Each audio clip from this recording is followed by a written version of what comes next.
ሰላም ጤና ይስጥልን የጣና ቲቪ ተከታታይ ቤተሰቦቻችን እነሆ የሰዓቱን የጣቢያችን ዜና መረጃና ዜና ትንታኔዎቻችን ይዘንላችሁ ቀርበናል። አክብሮታዊ ግብዣችንን እያስቀደምን በቅድሚያም አበይቶችን እናቀርብላችኋለን።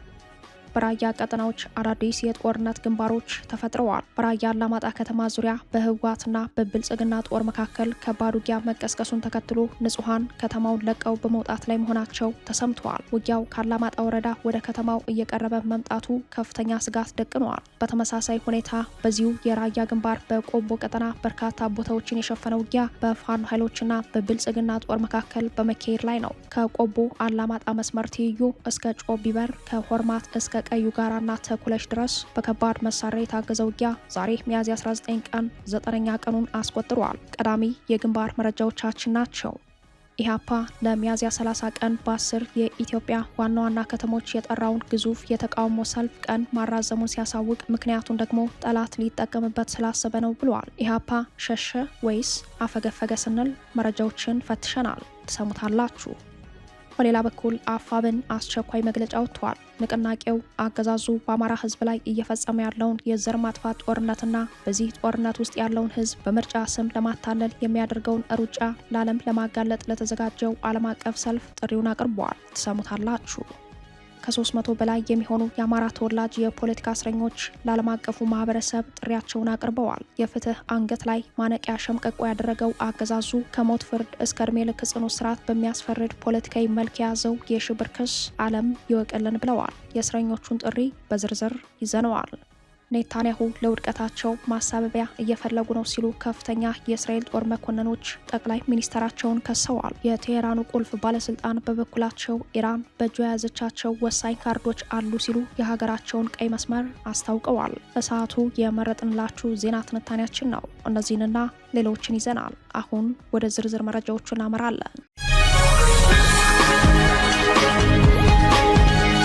በራያ አላማጣ ከተማ ዙሪያ ከባድ ውጊያ መቀስቀሱን ተከትሎ ንጹሃን ከተማውን ለቀው በመውጣት ላይ መሆናቸው ተሰምተዋል። ውጊያው ከአላማጣ ወረዳ ወደ ከተማው የቀረበ መምጣቱ ከፍተኛ ስጋት ደቅኗል። በራያ ግንባር የፋኖ ኃይሎች ከብልጽግና ሰራዊት ጋር ከሚያደርጉት ውጊያ በተጨማሪ የህወሓት ታጣቂዎች ከብልጽግና ጦር ጋር ውጊያ መግባታቸው ተሰምተዋል። በተለይም የሚሉት የመረጃው ምንጮች አሁን ውጊያው በአላማጣ ወረዳ የተቀጣጠለ ሲሆን ውጊያው ለአላማጣ ከተማ ከፍተኛ ስጋት ደቅኗል ሲሉ አሁናዊ ሁኔታውን ያስረዳሉ። አሁን ውጊያ ከነበረው በደንብ ተጠናክሮ እየቀጠለ ነው። በየቀኑ የውጊያ ድምጽ ነው የምንሰማው። አላማጣ ዙሪያ ያለው እኮ ነው። ራያ አላማጣ እና ከተማ አላማጣ አይደለም የሚባለው። አሁን አላማጣ ሲባል ከተማው አለ፣ ከተማ አላማጣ ይባላል። ገጠሩ ራያ አላማጣ ነው የሚባለው። አሁን የምነግርህ በገጠሩ አካባቢ ግጭት ነው። ከከተማውም ጀምሮ ከ3 ቀን ከአርብ ጀምሮ ስብሰባ ነው ያሉት። የመቀሌ ያለውን ተልእኮ ይዘው መጥተው ካለፈው አርብ ጀምሮ ከመቀሌ የመጡ የህወሓት ወታደራዊ አመራሮች አስቸኳይ ስብሰባ እንደተቀመጡ ነው የሚሉት የመረጃው ምንጮች። በራያ አላማጣ ከተማ መዓዛ ሆቴል ከሚካሄደው ወታደራዊ ስብሰባ ጎን ለጎን ውጊያው መቀጠሉን ያስረዱት። በውጊያው የአርሚ 24 እና የአርሚ 42 ታጣቂ ኃይሎች እየተሳተፉ እንደሆነ ታውቋል። በአላማጣ ዙሪያ የሚካሄደው ውጊያ በከባድ መሳሪያ የተደገፈ ነው የሚሉት የመረጃው ምንጮች የራያ አላማጣ ህዝብ ለከፋ የደህንነት ተጋላጭ መዳረጉን ያስረዳሉ። በከተማውና ዙሪያውን ያለው የታጠቀ ኃይል ህዝቡን ለከፍተኛ ስጋት እንደዳረገው የራያ አማራ ማንነትና ወሰን አስመላሽ ኮሚቴ አመራሩ አቶ ኃይሉ አበራ ለሪፖርተር ገልጸዋል። ከተማውም ብቻም ሳይሆን ዙሪያውም ከፍተኛ የታጠቀ ኃይል አለ። እንቅስቃሴዎችም አሉ። እንግዲህ መቼና በምን ሰዓት እንደሚጀምር ነው ሰው የማያውቀው። ሁልጊዜ እንደሰጋ ነው። ያው ትግራይ ውስጥ ያለውን ውጥረትም እየሰማው ሊሆን ይችላል። እዛ የሚፈጠረው ማህበረሰቡ ላይ ነው እሳቱ የሚነደው እና አካባቢው በጣም ስጋት ብዙ ሰው በቃ እየለቀቀ እየወጣ ነው ያለው። በዛ ማለት በዚህ ግን ያው የራያ ህዝብ በብዙ ነገር እየተጎዳ ነው። የብልጽግና ሰራዊት ከፕሪቶሪያ ስምምነት በኋላ በራያ አላማጣ ተቋቁሞ የነበረውን ኮማንድ ፖስት አፍርሶ ወደ ራያ ቆቦ ካፈገፈገበት ከጥር 19 2018 ጀምሮ ራያ አላማጣ ከተማ፣ ራያ አላማጣ ወረዳ፣ ኮረም፣ ዛታ፣ ኦፍላ፣ ራያ ባላና ራያ ጨርጨር ወረዳዎች ሙሉ በሙሉ በህወሓት ታጣቂዎች ቁጥጥር ስር የገቡ ሲሆን በ10 ሺዎች የሚቆጠሩ የአማራ ተወላጆች ወደ ቆቦና ሰቆጣ መፈናቀላቸው ይታወሳል። በተለይም በራያ አላማጣ ዙሪያ ውጊያው ከሰሞኑ ተጠናክሮ መቀጠሉ ነው የተሰማው። በተመሳሳይ ሁኔታ የህወሓት ታጣቂ ኃይሎች በአማራ ክልል ዋግምራ ብሔረሰብ ዞን አበርገሌ ወረዳን ከአገው ሸንጎ ታጣቂ ኃይሎች ጋር በመሆን ሙሉ በሙሉ መቆጣጠራቸውን ከሰሞኑ መዘገባችን ይታወሳል። በአሁኑ ሰዓት በአፋር አቅጣጫ ተመሳሳይ የሰራዊት ስምሪት እንዳለ የአካባቢው ምንጮች ጠቁመዋል። በሁሉም ግንባሮች ከመሬት ተቀብረው የከረሙ መድፎች ለውጊያ ዝግጁ ሆነው መንቀሳቀሳቸው ለጣና በደረሳት ወታደራዊ መረጃ ላይ ተመላክተዋል። በተመሳሳይ ሁኔታ በዚሁ የራያ ግንባር በቆቦ ቀጠና በርካታ ቦታዎችን የሸፈነ ውጊያ በፋኖ ኃይሎችና በብልጽግና ጦር መካከል በመካሄድ ላይ ነው። ከቆቦ አላማጣ መስመር ትይዩ እስከ ጮቢበር፣ ከሆርማት እስከ ቀዩ ጋራና ተኩለሽ ድረስ በከባድ መሳሪያ የታገዘ ውጊያ ዛሬ ሚያዝያ 19 ቀን 9ኛ ቀኑን አስቆጥረዋል። በእነዚህ ቀናት ከፍተኛ ሰብአዊ እልቂት እንደተመዘገበ ሆኖም ግን ውጊያው የቀጠለ መሆኑን ተከትሎ ዝርዝር መረጃ ማግኘት እንዳልተቻለ ነው የአካባቢው ምንጮች ለጣና የገለጹት። ከቆቦ ደጋማው ግዳን፣ ጀመዶ፣ ራያ ቆቦ ጀምሮ እስከ ቆቦ ቆላማ ቀበሌዎችና ራያ አላማጣ ትይዩ አካባቢዎች ድረስ ዛሬም በከባድ መሳሪያ የታገዘ ውጊያ እንደቀጠለ መሆኑን ግን ከአካባቢው ምንጮች አረጋግጠናል። በሌላኛው የግንባር መረጃችንም በዚሁ በወሎ ቤት አማራ ቀጠና በዳውንት ወረዳ ዙሪያ በፋኖ ኃይሎችና በአገዛዙ ጦር መካከል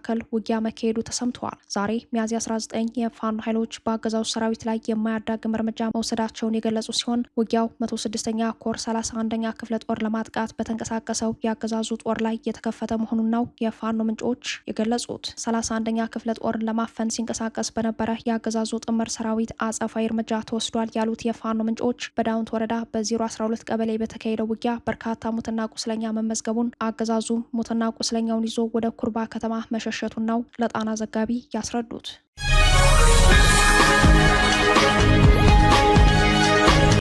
ኢህአፓ ለሚያዝያ 30 ቀን በ10 የኢትዮጵያ ዋና ዋና ከተሞች የጠራውን ግዙፍ የተቃውሞ ሰልፍ ቀን ማራዘሙን ሲያሳውቅ ምክንያቱን ደግሞ ጠላት ሊጠቀምበት ስላሰበ ነው ብለዋል። የኢትዮጵያ ህዝባዊ አብዮታዊ ፓርቲ ኢህአፓ ባለፈው ሚያዝያ 1 ቀን በይፋዊ መግለጫው ላይ ጦርነቱ ይቁም፣ የንጹሐን ጭፍጨፋና የማንነት ተኮር እስር ዘመቻ ሰለባዎች ይፈቱ በሚሉ መሪ ጥያቄዎች በ10 የኢትዮጵያ ዋና ዋና ከተሞች ለሚያዝያ 30 የተቃውሞ ሰልፍ መጥራቱ ይታወሳል። ሆኖም የፓርቲው ፕሬዝዳንት አቶ አብርሃም ሃይማኖት ለሪፖርተር እንደገለጹት ሰልፉን ጠላት ሊጠቀምበት ስላሰበ ቀኑን ቀይረነዋል፣ የሰልፍ ዝግጅቱም በቅንጅቱ አባል ፓርቲዎች በጋራ ይካሄዳል ብለዋል። ሚያዝያ 30ው ሰልፍ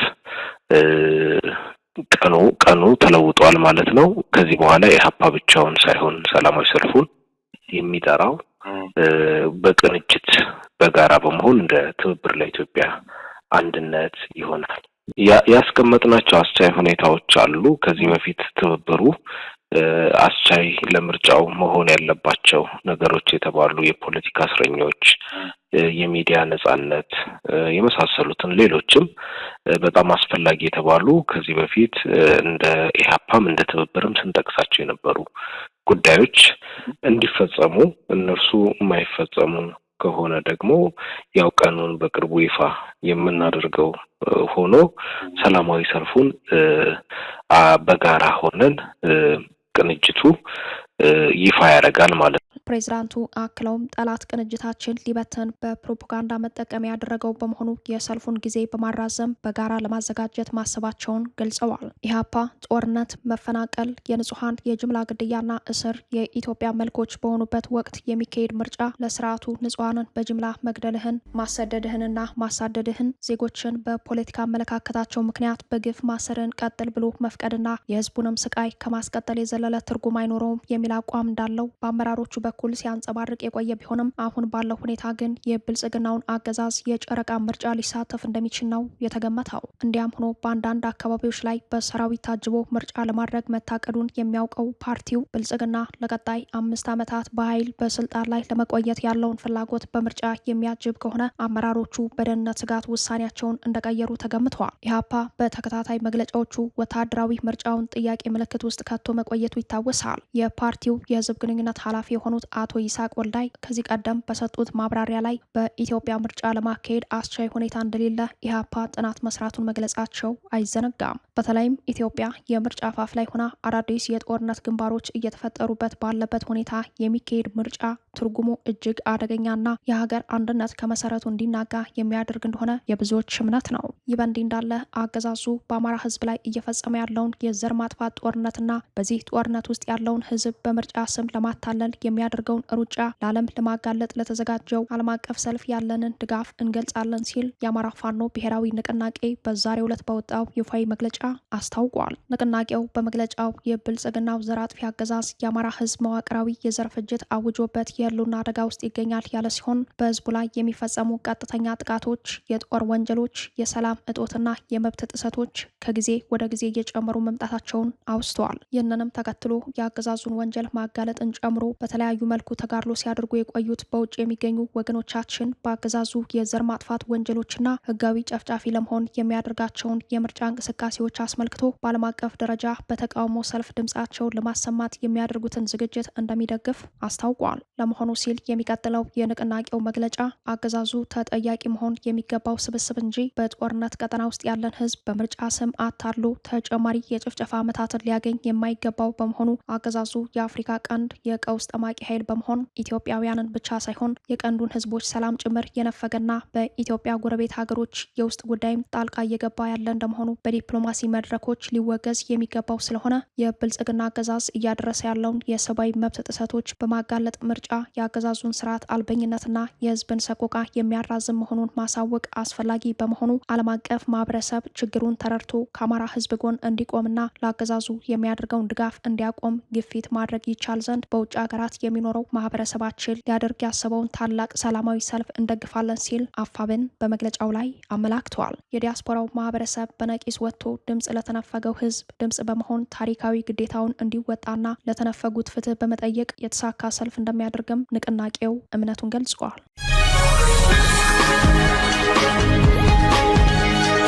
የአማራ ተወላጅ የፖለቲካ እስረኞች ለዓለም አቀፉ ማህበረሰብ ጥሪያቸውን አቅርበዋል። የፍትህ አንገት ላይ ማነቂያ ሸምቀቆ ያደረገው አገዛዙ ከሞት ፍርድ እስከ እድሜ ልክ ጽኑ እስራት በሚያስፈርድ ፖለቲካዊ መልክ የያዘው የሽብር ክስ ዓለም ይወቅልን ብለዋል። የብልጽግናው አገዛዝ በአማራ ህዝብ ላይ የከፈተውን ጦርነት ተከትሎ ባለፉት 3 ዓመታት በርካታ የአማራ ተወላጆችን በማንነታቸው ብቻ የፖለቲካ እስረኛ አድርጎ በማሰቃየት ላይ ይገኛል። በዚህ የጅምላ እስር በድብደባ ብዛት ህይወታቸው ያለፈ፣ አድራሻቸው የጠፋ፣ የፍትህ ደጅ ሳይረግጡ ተሰውረው ጠፉ በርካቶች ናቸው። በታወቀ አድራሻ ፍትህ አልባ በጅምላ ታስረው ከሚገኙ የፖለቲካ እስረኞች ውስጥ ደግሞ ከሞት ፍርድ እስከ እድሜ ልክ ጽኑ እስራት በሚያስፈርድ ፖለቲካዊ መልክ የያዘው የሽብር ክስ ደካማ፣ ግልጽነት የጎደለውና በብሔር ጥላቻ ላይ የተመሰረተ መሆኑን ዓለም ይወቅልን ሲሉ ጥሪያቸውን አቅርበዋል። ትኩረት ለፖለቲካና የህሊና እስረኞች ያስፈልጋል የሚሉት የእስረኞቹ የቅርብ ቤተሰቦችና ጠበቆች በአማራ ማንነታቸው ብቻ ለዓመታት በግፍ እስር ላይ የሚገኙና አሁን በግፍ እየታፈኑ የሚገኙ የፖለቲካና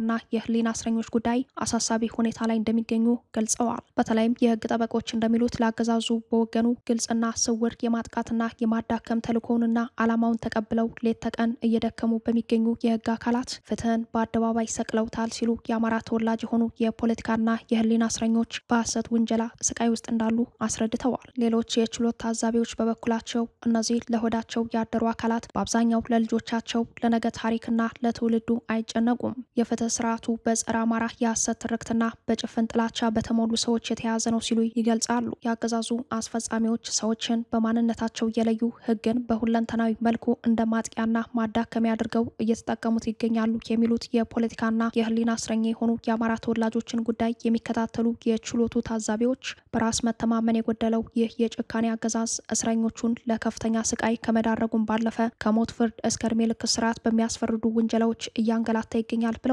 ግልጽና ህጋዊ አካሄድን አይጠቀምም። ሆን ተብሎ ድምፅ አልባ በማድረግ ለማጥቃት ያለመ የተለመደ ዘረኛ አካሄድን እየተከተለ መቀጠልን ነው የመረጠው የሚሉት የችሎቱ ታዛቢዎች የእስረኞቹን ጉዳይ የዘገየ ፍትህ እንዳልተሰጠ ይቆጠራል እንዲሉ ሆን ተብሎ በማዘገየት ፍትህ እንዳይሰፍን ማድረግ ስርዓታዊ መገለጫው ነው ሲሉ ገልጸዋል። የጣና ዘጋቢዎች ከእስረኛ ቤተሰቦች ከህግ ጠበቆችና የህሊናና የፖለቲካ እስረኞችን በተመለከተ ከሚወጡ ይፋዊ መረጃዎች ላይ ባደረገው ማጣራት በታወቀ አድራሻ አሁን አሁን በስር ላይ ያሉት የአማራ ልጆች መረጃ የሚከተለውን ይመስላል። አንደኛ፣ በቂሊንጦ ማረሚያ ቤት በስር ላይ የሚገኙ ከ154 በላይ የህሊናና የፖለቲካ እስረኞች። ሁለተኛ፣ በአባ ሳሙኤል ከፍተኛ ጥበቃ በስር ላይ የሚገኙ ከ98 በላይ የህሊናና የፖለቲካ እስረኞች። ሶስተኛ፣ በቃሊቲ ከ9 በላይ። አራተኛ፣ በዝዋይ ከ9 በላይ። አምስተኛ፣ ከፋኖ ጉዳይ ውጪ በልዩ ልዩ የሽብር ወንጀል በስር ከሚገኙት መካከል ከ11 በላይ አማራዎች በታወቁ እስር ቤቶች የሚገኙ ሲሆን ይህ አህዛዊ መረጃ በድምሩ ከ300 በላይ ቢሆንም መረጃው ላለፉት 3 ዓመታት በስር ላይ የቆዩትን በአዲስ አበባና በቅርብ ቦታዎች እንደታሰሩ የሚታወቁትን ብቻ የሚመለከት ሲሆን በስም የማይታወቁ በመላው አማራ የታሰሩትንና የታሰሩበት አድራሻ የማይታወቅ ደብዛቸው የጠፋ በሺህ የሚቆጠሩ የአማራ ልጆች መኖራቸው ይታወቃል። ከሰሞኑ አርቲስት ቴዎድሮስ ካሳሁን ኢትዮሪክ አልበም መውጣቱን ተከትሎ በአዲስ አበባ በመቶዎች የሚቆጠሩ ወጣቶች በጅምላ ሲታፈሱ ቀዳሚ ሰለባዎቹ የአማራ ልጆች መሆናቸው ይታወሳል። እናም በመቶዎችና በሺዎች የሚቆጠሩ ዜጎችን በማንነታቸው አፍኖ ያለ ፍትህ አግቶ የያዘ አገዛዝ ስለ ምርጫ ቢያወራ ትርጉም የለውም። ቀልድና ግልጽ ማጭበርበርና ማወናበድ መሆኑን ዓለም አቀፉ ማህበረሰብ እንዲያውቀው የተደራጀ ዘመቻ ያስፈልጋል ያሉት የህግ ባለሙያዎች፣ ሀገር አቀፍና ዓለም አቀፍ የሆናችሁ የሰብአዊ መብት ተቆርቋሪ ተቋማት፣ ሲቪል ሶሳይቲዎች እና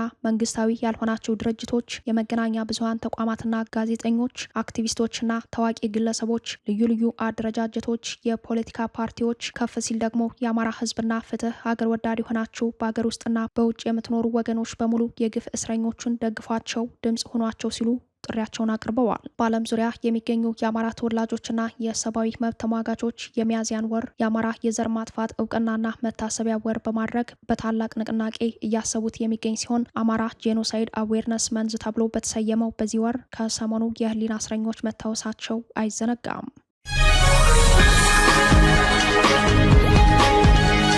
ኔታንያሁ ለውድቀታቸው ማሳበቢያ እየፈለጉ ነው ሲሉ ከፍተኛ የእስራኤል ጦር መኮንኖች ጠቅላይ ሚኒስትራቸውን ከሰዋል። የቴሄራኑ ቁልፍ ባለስልጣን በበኩላቸው ኢራን በእጇ የያዘቻቸው ወሳኝ ካርዶች አሉ ሲሉ የሀገራቸውን ቀይ መስመር አስታውቀዋል። የእስራኤሉ ጠቅላይ ሚኒስትር ቤንያሚን ኔታንያሁ በሊባኖስ ግንባር የታየውን ወታደራዊ ውድቀትና ከኢራን ጋር ያለውን ያልተቋጨ ፍልሚያ ተገቢውን ውጤት አለማምጣት ተከትሎ ተጠያቂነትን ወደ ጦር ሰራዊቱ ለማሸጋገር የጦስ ዶሮ እየፈለጉ መሆኑን ከፍተኛ የጦር መኮንኖች ወቅሰዋል። ጠቅላይ ሚኒስተሩ በሊባኖስ ለሚገኘው ሄዝቦላ በጠንካራ ሁኔታ ምላሽ እንዲሰጥ ትዕዛዝ ሰጥቻለሁ ማለታቸው በሀገር ውስጥ እየበረታ የመጣውን የፖለቲካ ጫና ለማርገብ የታለመ የቃላት ጨዋታ እንጂ በተግባር ግን በወታደራዊ መመሪያው ላይ የተለወጠ ነገር የለም ተብሏል። እስራኤል ሀዩም የተሰኘው ጋዜጣ እንደዘገበው ኔታንያሁ ትዕዛዝ ሰጥቻለሁ ካሉ በኋላ የተፈጸሙ ጥቃቶች ቀደም ሲል ከነበሩት የተለዩ አይደሉም። ጥቃቶቹ በደቡብ ሊባኖስ ብቻ የተገደቡና ምንም አይነት ወታደራዊ ግስጋሴ ያልታየባቸው መደበኛ